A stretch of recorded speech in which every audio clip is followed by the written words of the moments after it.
PRAJNA SPARKS, a podcast where we listen to a Dharma teaching, contemplate through conversation and song, and engage in guided meditation.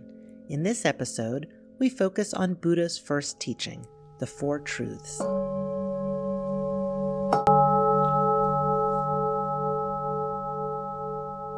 This peace so profound, this unpolluted, uncreated clear light, this nectar-like Dharma that I have found, to whomever I may teach it, it would remain an enigma.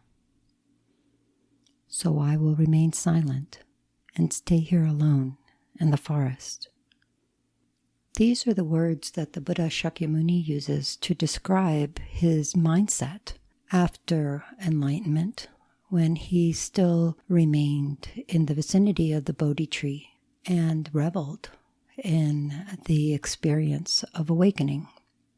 The direct experience alive to him felt so subtle, so nuanced, so beyond, that even in the afterglow of enlightenment, he was at a loss how he would transmit this to others. And indeed, he spent 7 weeks alone in the forest, remaining silent, walking and meditating with this unpolluted, uncreated, clear light, the nectar-like Dharma he had encountered directly upon enlightenment. As the story goes, celestial beings, divine spirits, came to him, made offerings, and humbly requested the Buddha to teach, imploring him to have empathy with those who, quote, had little dust in their eyes and would be able to hear what he had to say, despite its subtlety. The Buddha takes this request to heart and tries to think of who might be most receptive, most ripe for the teaching. Initially, he thinks of his spiritual teachers, but they had both passed away. So he then decides to go to a group of 5 colleagues with whom he'd been engaging in very severe ascetic meditation practices for about 6 years prior to his leaving them and going to Bodh Gaya to resolutely practice until attaining enlightenment. That life, of course, is very different than how the Buddha started out. He was a prince of a very wealthy warrior state in the land which we now call Nepal. And he determines that it is these colleagues that are most likely to be receptive to what he has to say. So he undertakes the voyage. Walking meditatively, as the Buddha did, would have taken quite some time. But he goes to Sarnath. The 5 colleagues do notice him coming and recognize him from a distance. They, however, still have some resentment and are upset at him for abandoning them and resolve to reject him. As he draws near, there's something very different about him than anyone they've ever seen. He was aglow, golden, brilliant, beautiful. Despite themselves, they cannot help but lay out a seat and ask him to teach. This, of course, is the famous first public discourse of the Buddha, usually translated as the Four Noble Truths, presented in the most widely accessible form as the Dhammacakkappavattana Sutta in the Pali Canon. In this month, where Tibetan Buddhists commemorate this first teaching in one of 4 great holidays of the Buddhist calendar, called Chokorduchen, or the great moment of turning the wheel of Dharma, I thought it would be good to look at this teaching. I'm sure there will be many others describing the 4 truths, and there are many teachings on the 4 truths available generally. Tapping the depths and subtleties of this teaching would take a lot more than the time we have in this podcast, so I want to look at something very particular.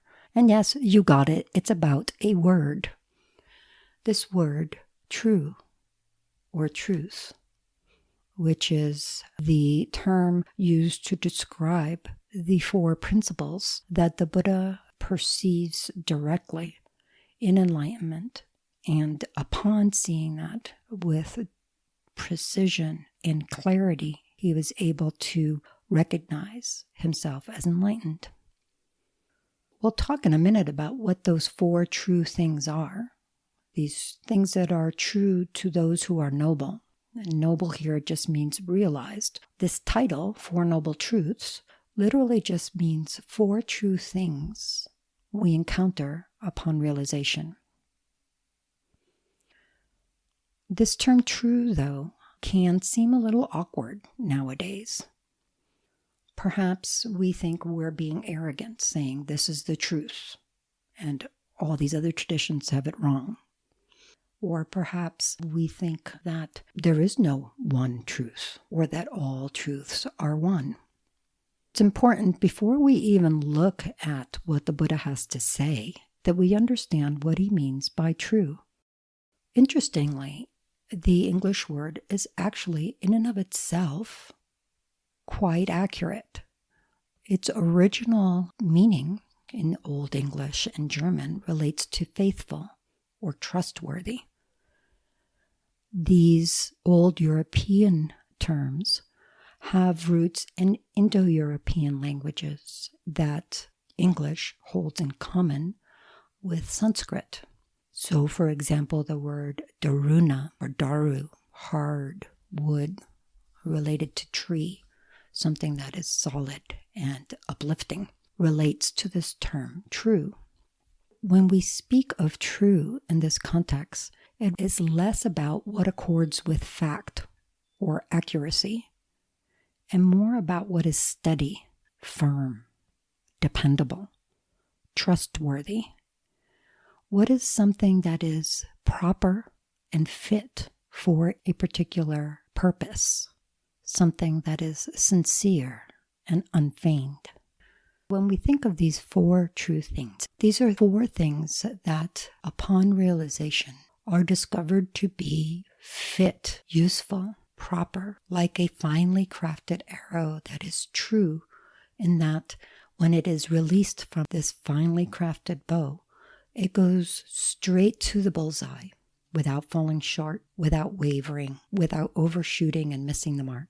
It is something that can be relied upon, that can be trustworthy for a particular purpose. That is how the Buddha is teaching throughout his career, beginning right here and now. This first public discourse on turning the wheel of the Dharma. He is saying these are true things in the context of attaining liberation from samsara and omniscience. Samsara, of course, is that cyclic existence of perpetual birth, aging, illness, death, birth, aging, illness, death, birth, aging, illness, death, that comes about from the whirlpool of being stuck in kleshas, which are intentions that are askew with respect to the true nature of things, and drive action, which means karma influenced by those intentions, and necessarily yield dukkha, a kind of dissatisfaction recognizable in various degrees. The Buddha is teaching in a very contextual way. He is not saying what I say is true and what everybody else says is false. He is speaking to those who are already interested in his path. He's speaking to those that he has selected as ripe, ready, interested, and receptive in what he personally has to say. And then he says, this is what is true for you, you who seek liberation and omniscience. There's a lot to say about it, but I'd like to do a bird's eye view, get right to the heart essence. He starts out by saying, it's not the life of luxury or the life of extreme asceticism that leads to enlightenment. It's the middle way that avoids the extreme of self-indulgence on one end or self-harm on the other. That's the way to go. And when I followed that way, I learned 4 things to be true. He doesn't then propound a dogma, things to believe, or ask us to believe him to be some kind of unreachable divine entity. Rather, he says, come and see. Try this out. Here's a 4-fold plan that you can put into effect and see for yourself what happens. What is that fourfold plan? In a nutshell, he says, recognize true suffering. Uproot its true origin. Actualize its true cessation by relying on the true path. This encapsulates all he has to say about samsara and nirvana. If we look at it, we find that the very infrastructure of this teaching is profound. In the first two true things, usually called the truth of suffering and the truth of the origin of suffering, the Buddha lays out the architecture for samsara, cyclic existence, by identifying the result we experience, dukkha, which, as I say, is often translated as suffering, but means more than just our immediate connotation of pain and discomfort. In fact, the Buddha later describes dukkha as not just obvious pain and discomfort, but even experiences of pleasure, which are unfulfilling, unsatisfying, not only because they will ultimately end, but because of just how much effort it takes to get there, and because even as they are occurring, they are disrupting the natural tranquility of mind, which is defined by sukha, the counterpoint to dukkha, which itself means a blissful ease, an ability to remain in a contented, alive, blissful state, irrespective of what's happening, independent of conditions. The pleasures we have in our life always depend on something, somebody being there, something else happening, things coming together in a certain way, and more than anything, our own attitude. We all know what it's like to encounter something that we normally think is lovely, perhaps a beautiful sunrise or sunset on the beach. But if we're in a difficult state of mind, we may not even notice it, much less feel pleasure at experiencing it. So sukha is a well-being, a happiness, a contentment, and a bliss that is easeful, in that we don't have to go through all this rat race stuff to attain it. It is, in and of itself, perfect and complete. In addition, the Buddha describes a third kind of dukkha, one that we don't even necessarily notice, which consists of basically an underlying vulnerability to experiencing things as either obvious dukkha or this shifty dukkha that feels like pleasure, but is always undercut by our inability to control whether we find it, how long it lasts, and is always dependent on conditions beyond our reach. So that's the first of the fourfold plan. Recognize true suffering. So what the Buddha is saying there with that true right there is don't just focus on what is obvious. Any animal knows what pain is, what discomfort is. Go deeper. Recognize the discontent even in what feels pleasurable. In other words, don't satisfy yourself with anything less than what you are.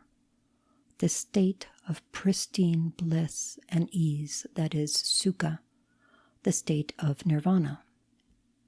Then he says, there is a true origin to this true dukkha, and defines that as tanha in Sanskrit, craving.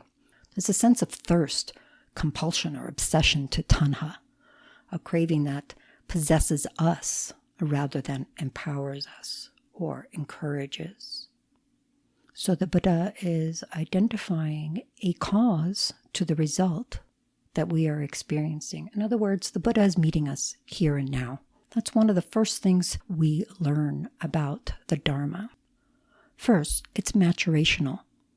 The rightness of our mind that encounters the Dharma is relevant.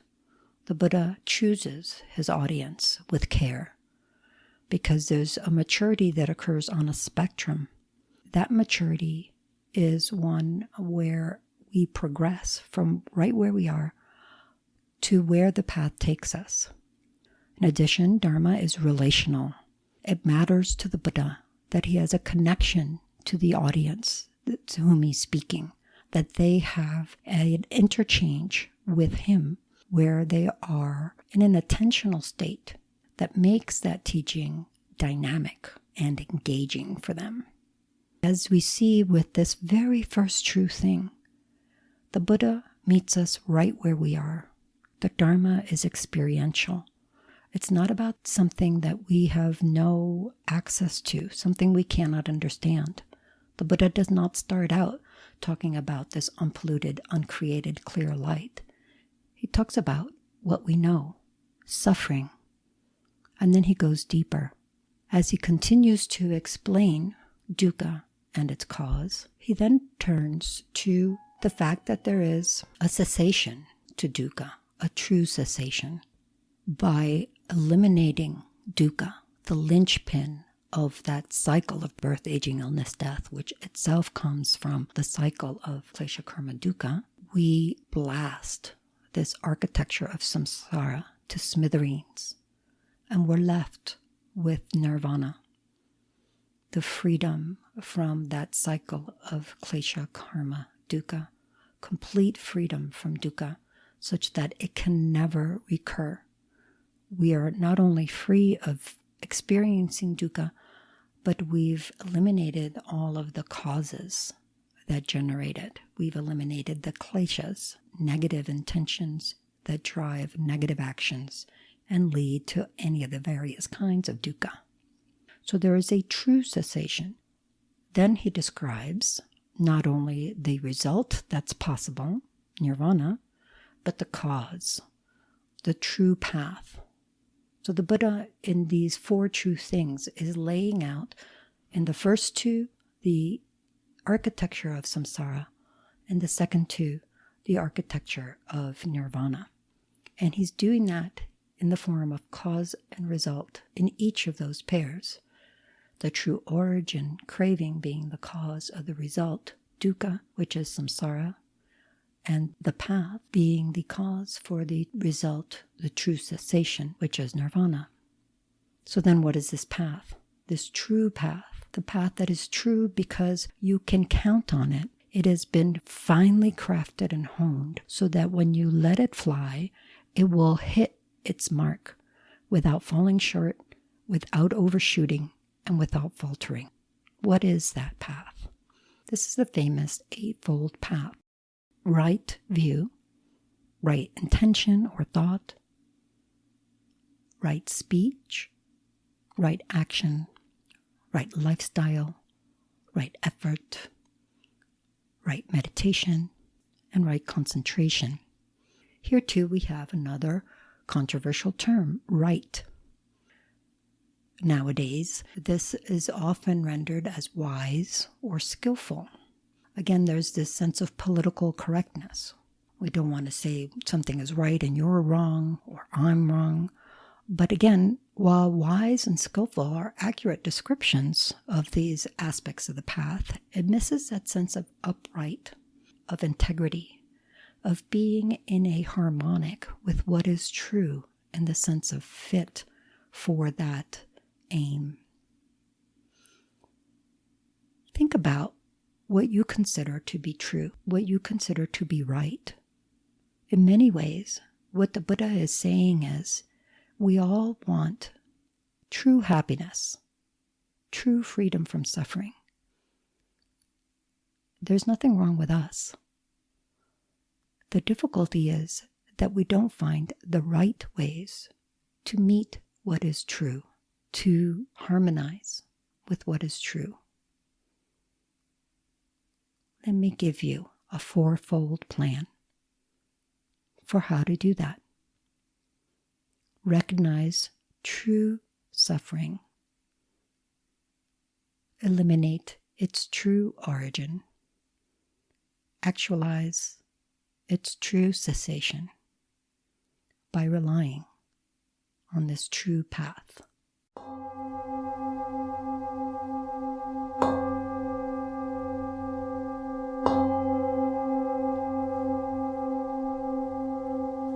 been so helpful. I've always heard about the Four Noble Truths in terms of content. And something I really appreciate about what you're saying here is there's a lot about what the Buddha was teaching in terms of the context of what he was teaching and how he was doing that teaching as well. And so I really liked your piece about Dharma being maturational, relational, and experiential. And I've got a couple questions about those pieces. You were talking about it being relational and having that connection. Maybe, and you said that the Buddha was very thoughtful in terms of choosing who he was going to share these teachings with. So both in terms of the relational and maturational, I feel like there's this piece of who is ready for the teachings and in what context does that happen. And so maybe you can talk a little bit more about how that happened initially and maybe how that relates to how we do those kinds of things now.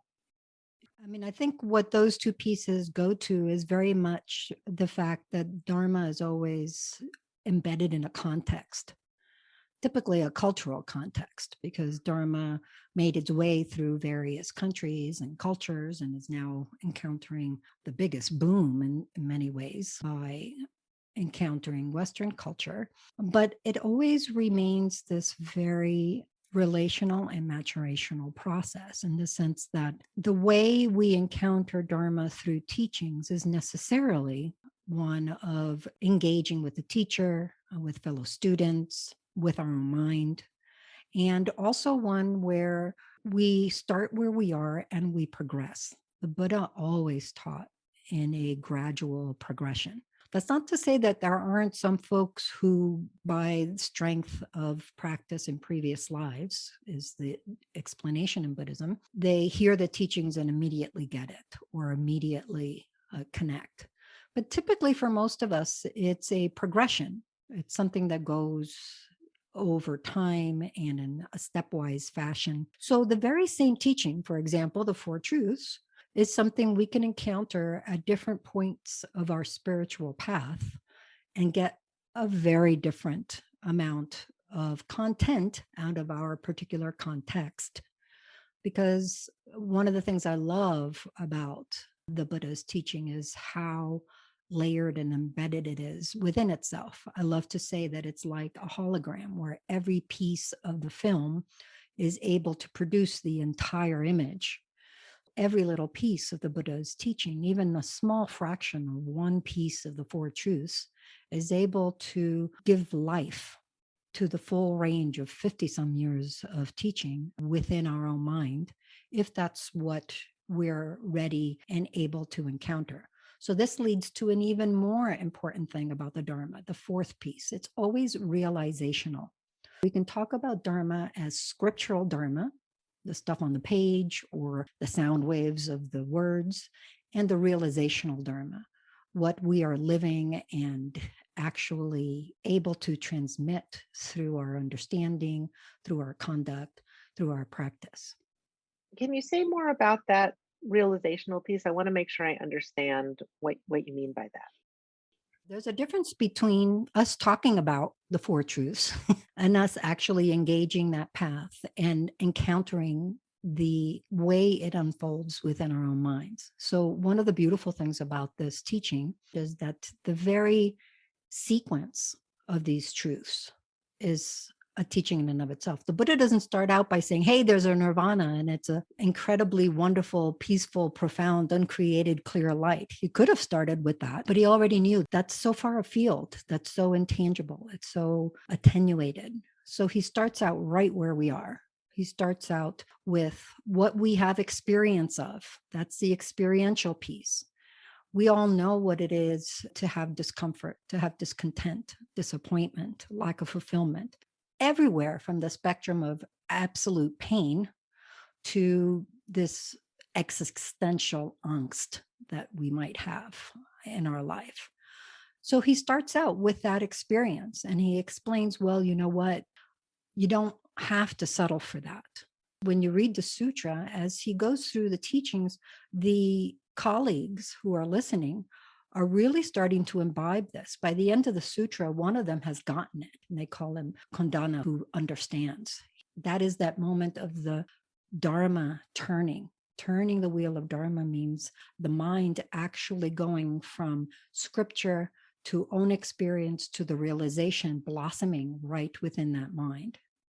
That's fantastic. I love that imagery of the turning of the wheel of Dharma. And I love that there's four noble truths in the content. And then you've talked about how there's four things about the Dharma that we can understand through that also. Let me make sure I'm getting all of this. There's a maturational part in terms of a readiness for the teaching. And at the same time, it's not necessarily, are you ready to hear this? But what are you ready to get out of it? And that there's different things you can get out of it at different levels of readiness. Is that right? That's right. And that's why it's so rich. This one teaching will serve you for the rest of your life. It will just keep opening itself up like that beautiful lotus right within your mind, layer by layer, petal by petal, until it is a fully blossomed lotus of realization. That maturation isn't just about where we are when we first encounter the teachings, but that relational process of the Dharma starts to work on us. It catches us at whatever moment of maturity it encounters us and continues to ripen us. So the relationship of the Dharma, the relational quality, actually affects the maturational quality. How does it do that? Out of the experiential quality, right out of our own lives, out of our own experimenting with the Dharma and finding how it impacts us, out of our own inner dialogue of, well, does this mesh or does this not mesh? If it doesn't mesh, why doesn't it? Am I Mhm. kidding myself, or is the Buddha just on the wrong track? What's going on here? All of these parts of themselves are relational. So all of these parts together, these first three parts, are what over time develop into the realizational Dharma, not just words on a page or sound waves that strike our eardrums, but our own living, breathing embodiment of the Dharma. And so maybe then the realizational is every piece of the teaching has the potential to generate that realization in an individual. Is that a way of thinking about it? One of the things that's for me very sad is we have a sad lack of mystery in our lives these days. The modern world is so tied to what can be seen or heard or measured. And there's something mysterious and magical and completely immeasurable that happens within mind as we encounter these incredible teachings. They operate on a level that is very different than the kind of learning or study that we normally do in a very linear context and everyday subjects. There's something about the Dharma that operates on that level where the realization is happening in sometimes ways that we don't even consciously know of. So a simple kernel of the teachings is enough to grow. Of course, by itself, it will not grow as much as if you're actively engaging it. But I do feel that there's something very precious and something nearly magical, definitely mysterious, about how the Dharma infiltrates and penetrates and blooms in the mind. I'm really struck by this blossoming imagery because if we look at the Tibetan word for Buddha, which is Sangye, Sang means clean, pure, pristine, and Gye means to blossom. So there's a twofold aspect to Buddhahood. There's the part of clearing away all the gunk that was already superficial to mind, all of the negative intentions, the karmic actions that go from that, all of the dukkha, the discontent, but also this sense of blossoming, the realization and the pristine qualities that were already mind's nature, but closed tight in a bud and not accessible, opening up through that mystery and the cultivation that the Dharma brings. When you talk about the things that we can't necessarily grasp immediately, the mystery of it, it seems like that's something in the teachings, but also sometimes in the teachers, in the people who we might be encountering who have these teachings. And I know that I've had that experience sometimes in encountering people who I just go, whoa, they've got some serious juju, you know? And do we only encounter that when we're ready to experience it? Is that there all the time? I'm just kind of curious a little bit more about that dynamic. When we encounter someone who has birthed even a tiny bit of realization, there's something different about them. It really gives us a feel for that realizational dharma when we encounter it in a teacher or another being. One of the things that a teacher does for us is they hold up a mirror saying these qualities of realization are not something that I have a copyright on. It's not something that you don't have access to. I'm up here and you're down there. And at the same time, we can recognize I have the potential, I have the ability, I have the nature that develops into that. And yet I haven't quite done that yet. I haven't engaged the practice to the extent that I've completely manifested that realization. So there's this really beautiful dance of both recognition of our own potential and the humility of not having made the most of it. And that again goes back to the maturation of quality. Even how that progression works, how that maturation develops is very individual.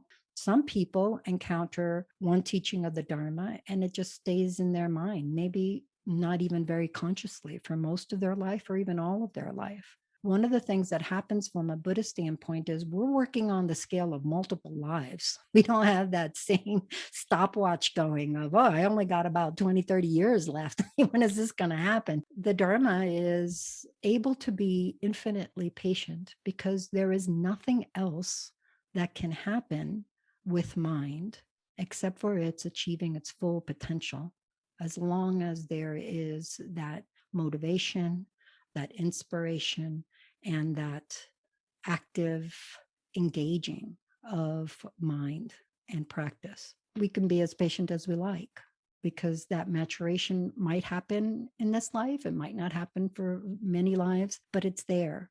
That seed is always present.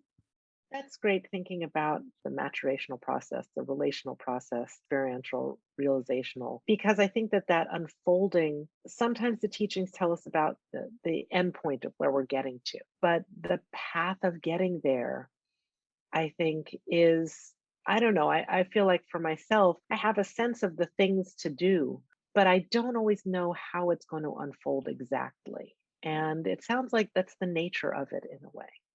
Yes, I mean, there's certainly a lot of teachings in all of the Buddhist traditions that give a lot of detail on how the path unfolds. To give an example, in the context of the Mahayana teachings, there are said to be 5 paths, which start out with accumulation. You actually turn towards the Dharma. You start to engage the practice. You're inspired by the scriptural Dharma to do something, and you accumulate practice. You accumulate merit. You put in the time, you show up, and you do the practice. That leads you to a path of junction where the accumulation starts to connect more with realization. You start to get glimmers, glimpses, a real sense of, oh, there's something here. Some of those layers start to come off. You're a little more connected in a less indirect sense to those qualities that are part of mind. Then there's the path of seeing, that first moment of direct realization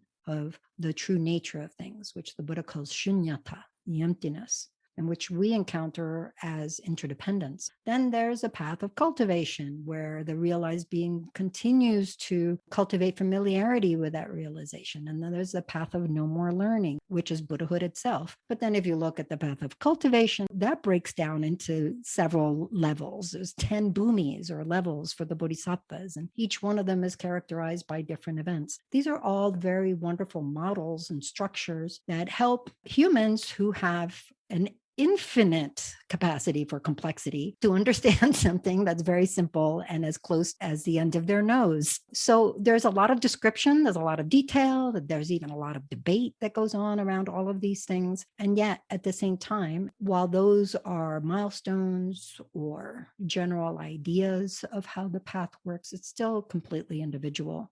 Just like if we're all taking that beautiful Pacific Coast Highway path from Southern California up to Northern California. It's the same exact road, But everybody in every vehicle, be it a car or a bicycle or walking, is going to have a completely different experience of the same road, the same scenery, the same situation, because of their own mindset, because of their own individual context. And then you end up at Esalen, which is basically nirvana, right? In this analogy. Or something. or something. So I want to acknowledge that this month is our 1-year anniversary of the podcast.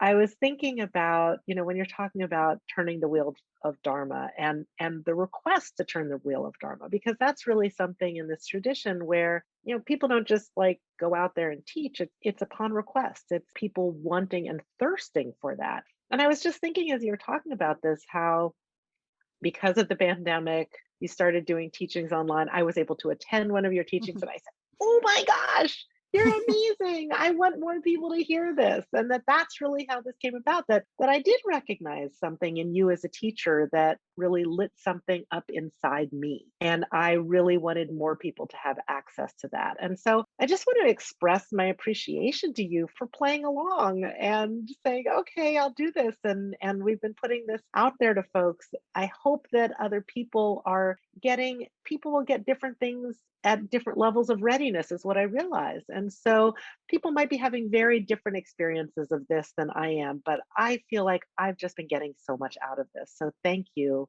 for your teachings that you've been offering. Oh, thank you for your enthusiasm. It always makes all the difference. As you've heard me say countless times, I always am completely certain that I get a lot more out of this than I'm able to give. But it's wonderful to hear that something gets through. And I attribute that completely to the magic of the Buddha and the Dharma and the lineage masters. Yeah. And I think that brings me back to that word true, because I feel like what you teach rings true.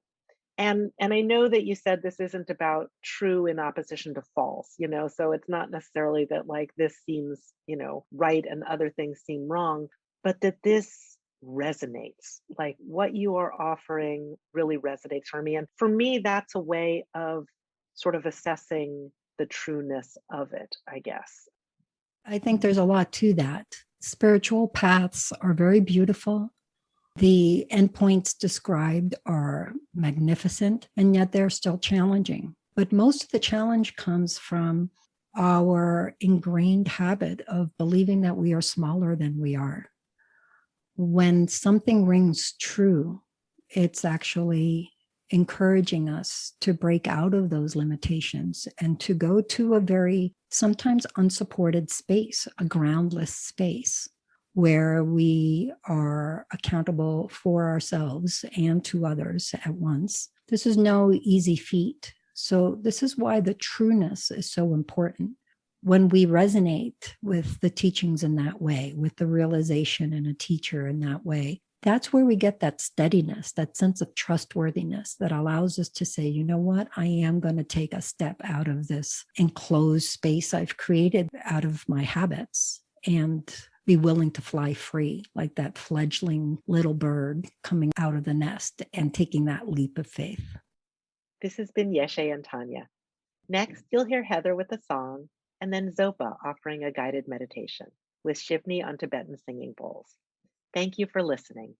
If you have questions, our email is sparks@prajnafire.com. Visit us on the web at prajnafire.com or follow us on Twitter, Instagram, or Facebook at Prajna Sparks. May all beings benefit. For truths, what do they convey? Trustworthiness, the teachings resonate. There's clarity, enlightened mind. This is the Dharma realized.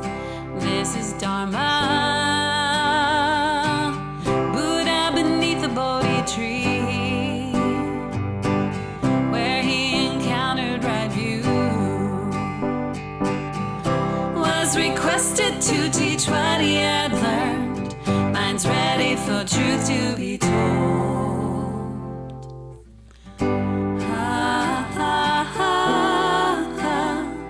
I know these 4 things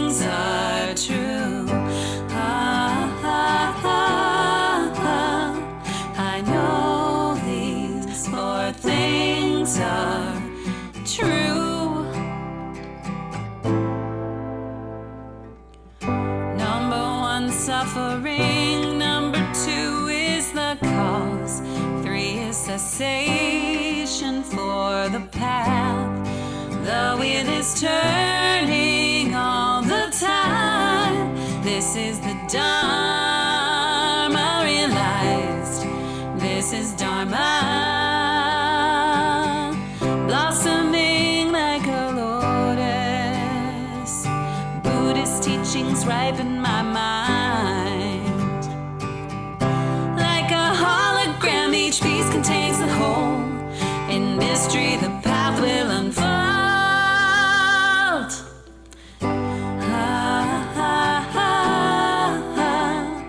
I know these 4 things are true. I know these 4 things are true. Buddha beneath the Bodhi tree, where he encountered right view, was requested to teach what he had learned. Mind's ready for truth to be told.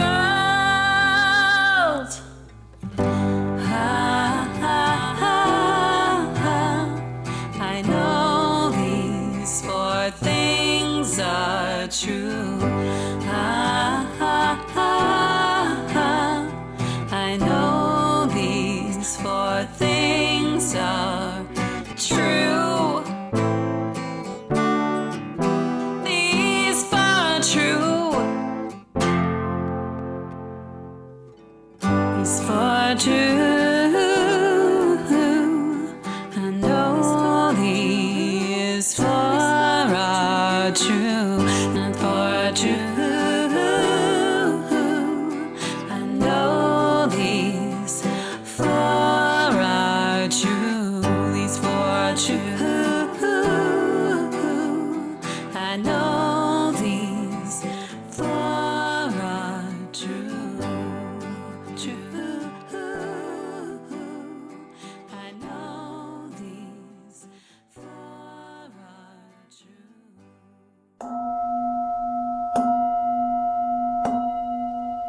Welcome, friends, to this meditation. For this session, we'll be working with meditation as an opportunity to investigate, to experience what is true inwardly for ourselves. As we work with this, I can't stress enough how important it is to bring both a sense of immediacy and expansiveness to our session. Immediacy because each moment, each session is fresh, unique, and has a fleeting quality. It will not be revisited. Not only that, our lifespan's very limited. This meditation session is limited.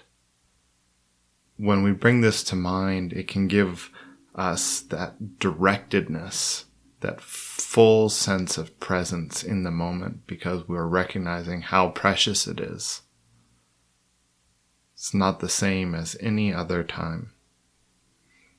And together with that, we can also bring an expansiveness, where we don't have to force, rush, or figure out, but we can just be present with the instructions, present with our mind, developing, experiencing calmness, clarity. So to begin, let's just take a moment to settle into our seat, to ground, to really come into the here and now, letting go of whatever else may have been going on in your day, any struggles or delights, and really just feeling your energetic presence on your cushion or your seat, feeling the ground beneath you supporting you, the heavens above that you're uplifted into, that energetic presence. Take a moment to appreciate just being embodied here and now in this way.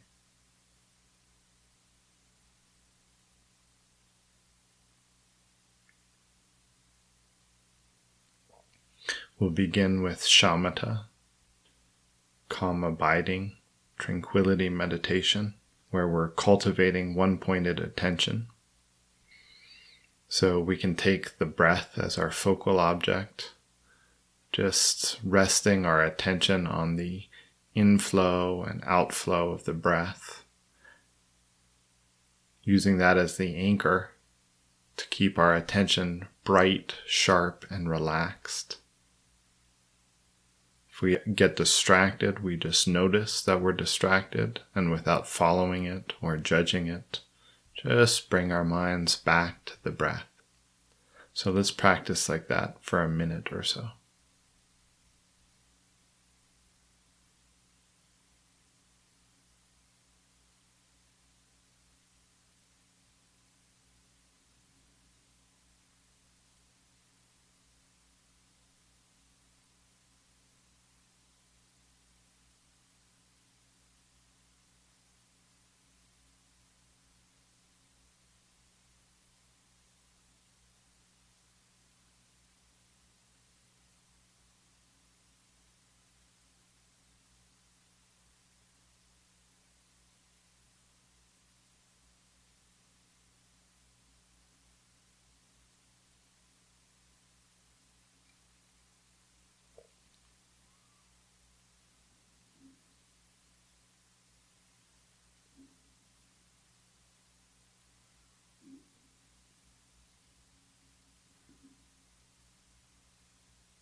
In this space of clear, alert, undistracted attention, let's experientially look into truth. Is the way that I am living, the things that I am pursuing, true? That is to say, are they yielding the happiness I am looking for? Are they conducive to that happiness?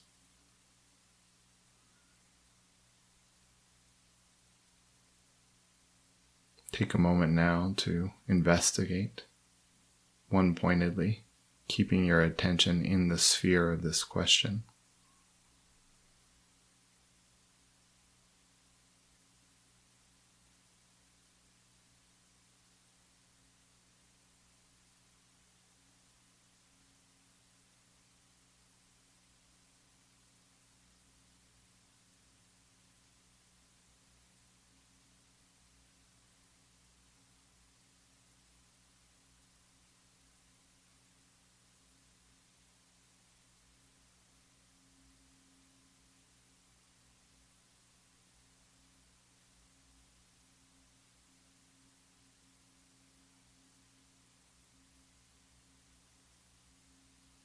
How often do I look lovingly at my habits, thoughts, actions, and ways of interacting with the world to see if they are conducive to happiness?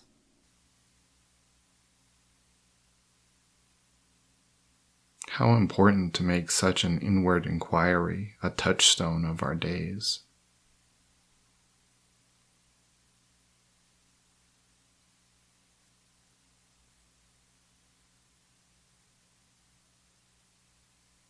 Whatever you discover or sense, allow yourself to sit with the experience of it. You don't need to categorize it, articulate it, or solve it. Just rest your attention one-pointedly in the experience.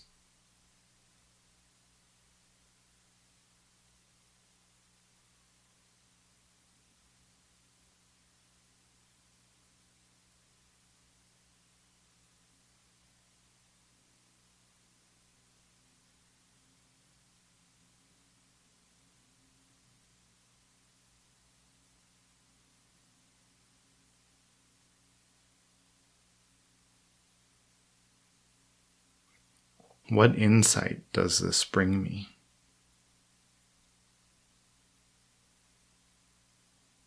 And now we can move a little bit deeper into the practice, taking the Buddha's guidance as our directive. Can I allow myself the recognition of the truth of discontent, unease, dissatisfaction in the status quo approach to life? Can I do this so that I am naturally, organically motivated to seek out and remove the true cause of it, so that my actions are true to my intentions of happiness in a wise and skillful way?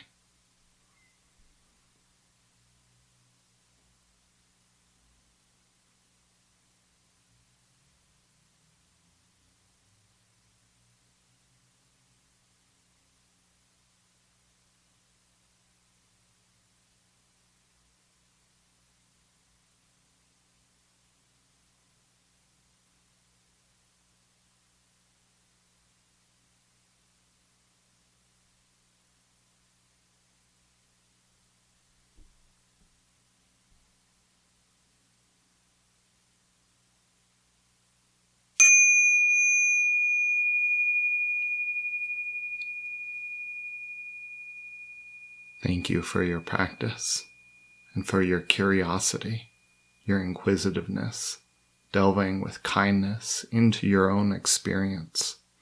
How marvelous. What a wonderful thing to do with a moment, a day, a life. Thank you.